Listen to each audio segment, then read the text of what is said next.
মুমিনদের কাছ থেকে রব্বুল আলামিন আমাদের জান এবং মাল সম্পদকে ক্রয় করে নিয়েছেন একমাত্র শুধুমাত্র কেবলমাত্র জান্নাতের বিনিময়ে। বলেন না সুবহানাল্লাহ। কিসের বিনিময়ে? জান্নাতের বিনিময়ে। আমার এই দেহটাকে, আমার এই জীবনটাকে, আমার সম্পদকে, আমার মালকে রব্বুল আলামিন ক্রয় করে নিয়েছেন কিসের বিনিময়ে?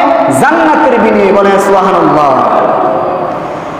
রব্বুল আলামিন কুরআনুল কারীমের সূরাতুত তাওবার 111 নম্বর আয়াতের মধ্যে এত সুন্দর করে বলে দিয়েছেন।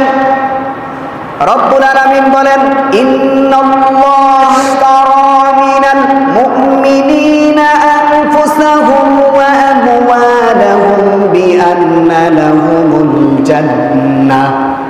রব্বুল আলামিন বলেন, নিশ্চয়ই রব্বুল আলামিন মিনাল মুমিনিনা মুমিনদের কাছ থেকে আনফুসাহুম তাদের আমওয়ালাহুম বিআন্না লাহুমুল জান্নাহ তাদের এই জীবনটা, তাদের এই সম্পদগুলা রব্বুল আলামিন ক্রয় করে নিয়েছেন জান্নাতের বিনিময়ে। বলেন না সুবহানাল্লাহ।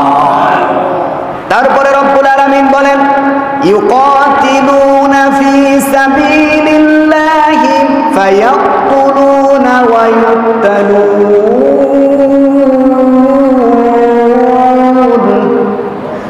রব্বুল আলামিন বলেন, অতঃপর তারা নিজেরা যুদ্ধ করতে করতে তারা নিজেরা শহীদ হয়ে যায়, তারা নিজেরা নিহত হয় এবং মানুষগুলাকে নিহত করে। বলেন না সুবহানাল্লাহ।